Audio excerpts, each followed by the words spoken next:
what's up, everybody? Welcome back to Big Things Kentucky. Coach Buell, what's going on, man? Have no fear. Big Things Kentucky is here. We got some new swag coming out. Coach, we also got to take care of our 1,000 subscribers. We're going to pick that name next week. Coach, we might even do it live. I've been trying to get Coach to get it. I've told you. I said it earlier. But I promise you, next week, we're going to get it. We had some stuff going on. Coach tried to coach softball. So that's a whole new group of young ladies to be terrorized by him. I pray to God he's got a good assistant. But anyway, make sure you like, share, subscribe, and follow us on all social media. Hit the notification button. I'm Coach Buell, my main man, Coach TV on the side. Coach Truck, what's good? Not much, Coach Buell, man. Like Jared said, we finishing up. School's out, but we finishing up the baseball and softball season. We ready for our 11th region tournament in baseball, Coach, and it's going to be a doozy, Coach. Yes, sir. Looking forward to, Coach. Some big names at the bottom district for far as boys baseball. It's going to be big, Coach. That's going to be Murder's Row down there. Yes, sir. And Sayers, I don't want to say they got a coast, but as long as they can keep that big arm going, Sayers could be a dominant force in this region, Coach. Absolutely, Coach. Came out of nowhere, the darling so far, baseball this summer, so it's good to see. Yes, sir. All right, Coach. Now in softball, as we get ready for the region tournament, at the time of taping, we were just left with the 43rd district. Lafayette Lady Generals taking on the Lexington Catholic Knights for the championship. Both teams will go on to the region, which is set as far as the championship teams.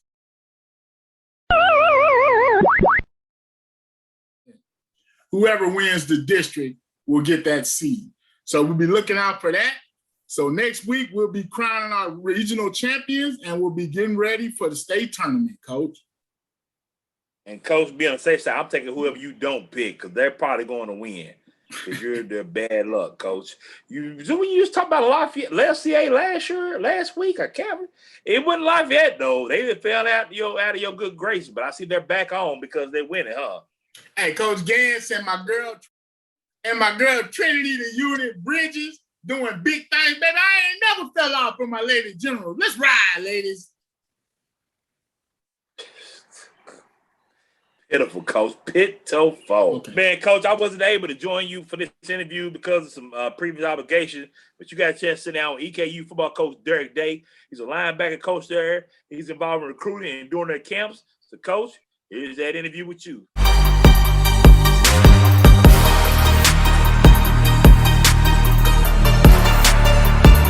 Coach Derek Day from EKU. Coach Day, how are you doing today? I'm doing great, Truck. How are you doing, man?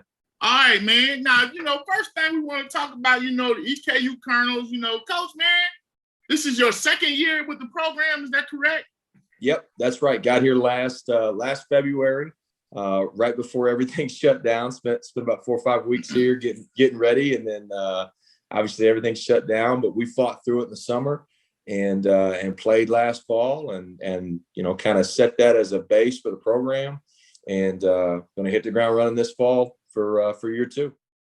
Y'all were one of the few FCS schools that played in the fall. And you guys played a lot of D1 schools, the top dogs. And we saw you guys on TV because, we got a lot of Big Things County kids on the team representing.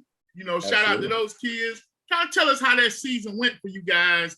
And with them getting that extra year, how does that make the team look going into next year? Yeah, it was kind of all through the summer. Everybody in college football and college athletics in general it was a day-to-day touch and go situation. Nobody really knew what we were actually going to do.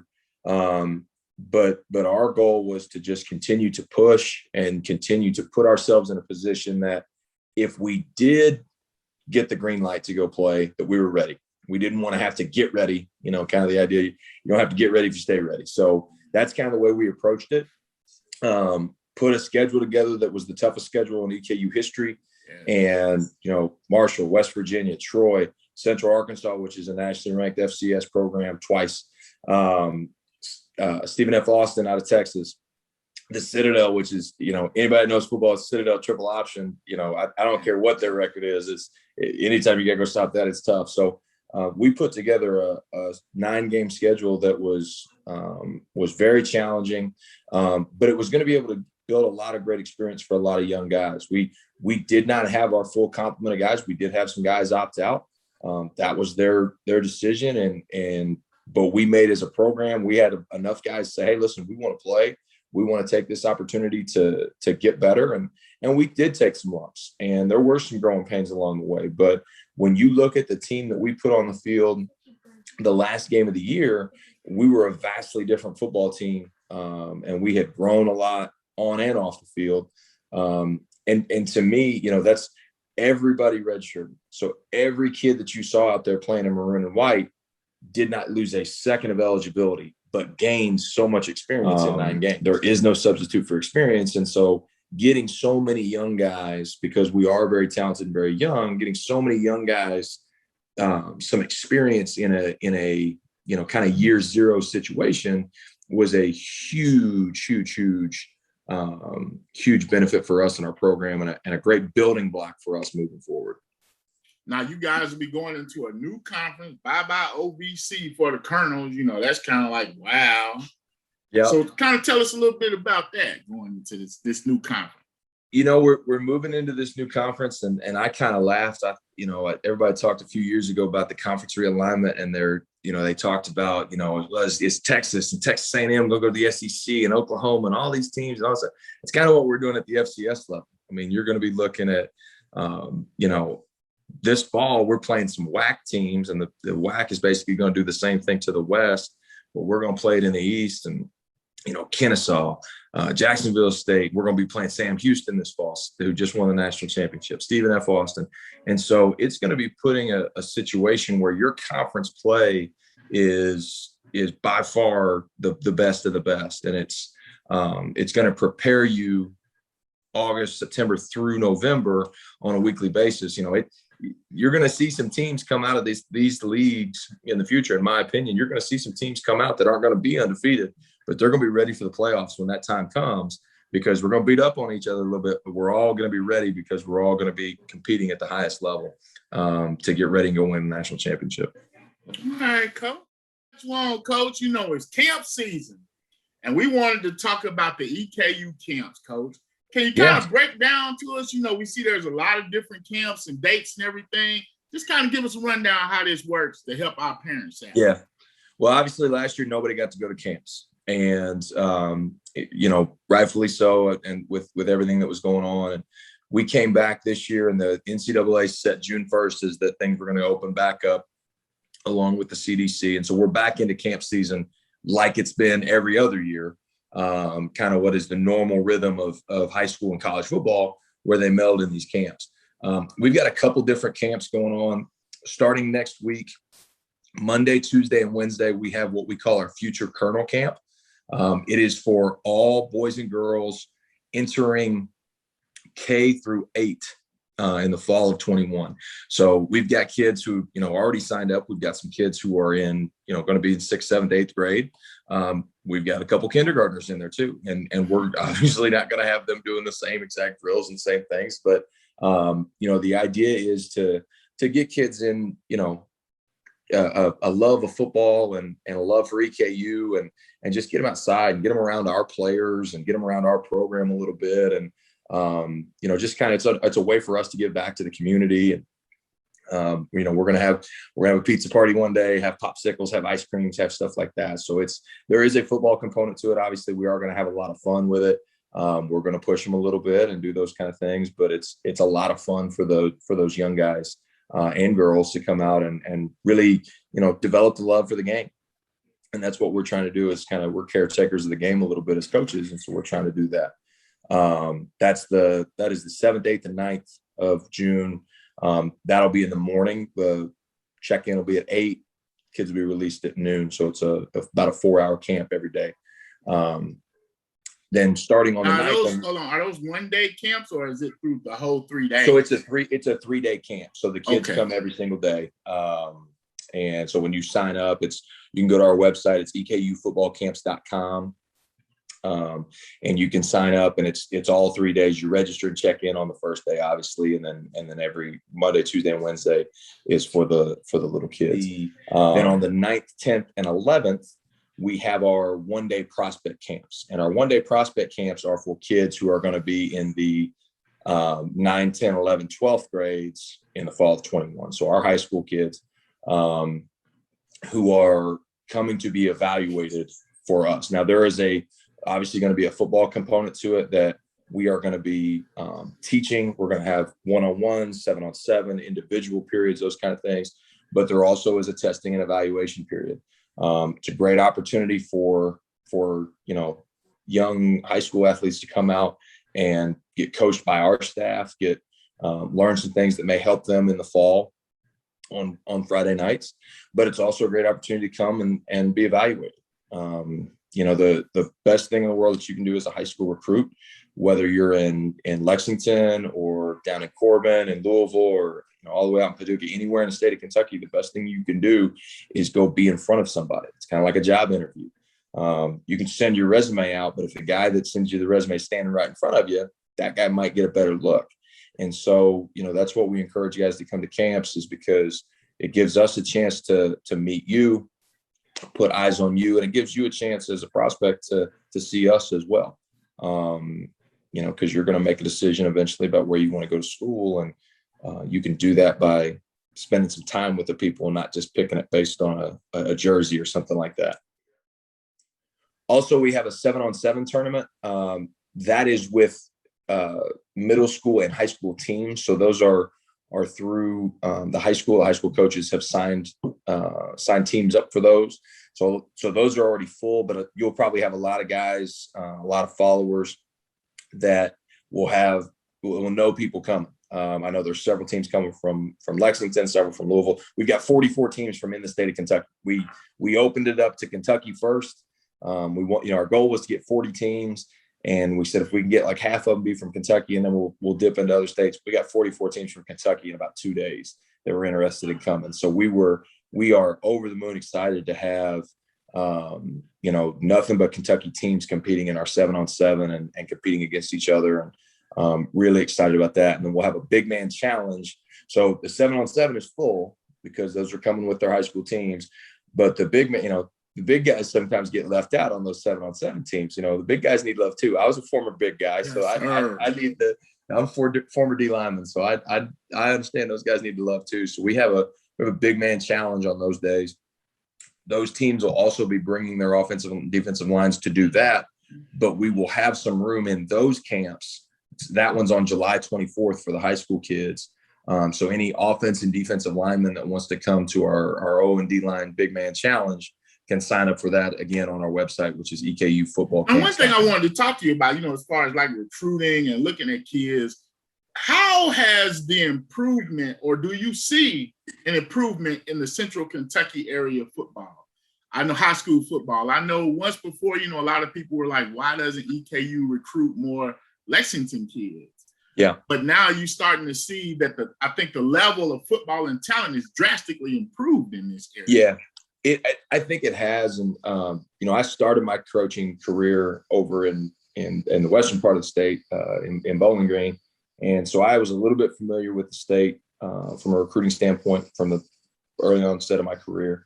And then before coming to Eastern, I was at Butler University. And before that, I was at the University of Tennessee. So I've flanked Kentucky most of my coaching career, or if I haven't been in the state. And so I've been able to kind of keep an eye on it. And I've recruited bits and pieces of it, the whole state at one point. And it really truly has Central Kentucky football, but the entire state really has really improved in the last 5 to 10 years. The coaching has gotten better. I think the kids have maybe always been there, but I think just the love of the game has really, really rocketed up. And I think a lot of that can be attested to the success of the programs in the state.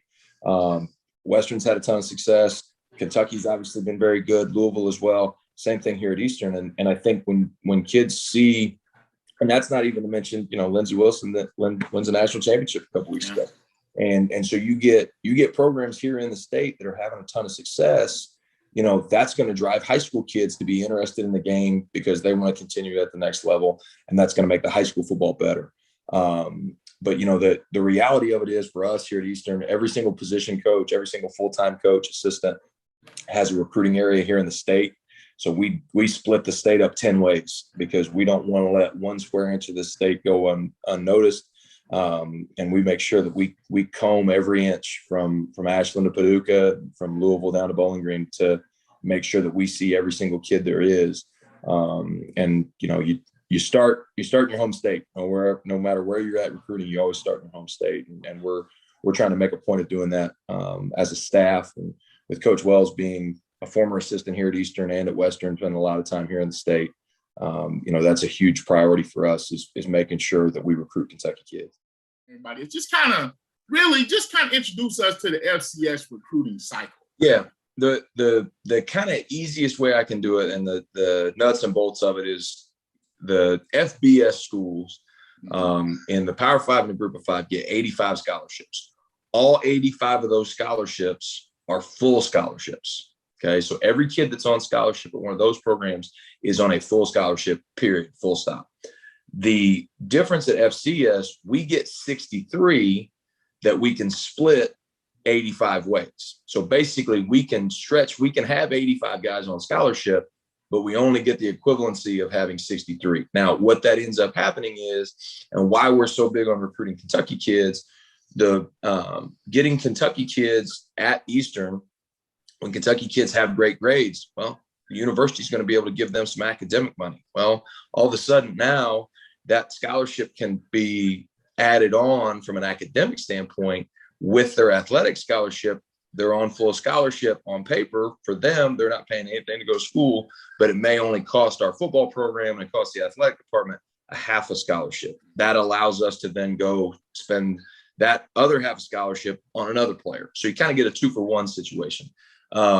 So there's some roster management and that goes on, and we have a roster meeting once a week, really, to kind of go over our scholarship numbers, and that's kind of the biggest thing that people, I don't think, understand from a scholarship standpoint. So not every single scholarship in FCS is the same, and people need to know that going into it. Like, realistically, you want the team that you're going to be on to recruit as many good players as they possibly can.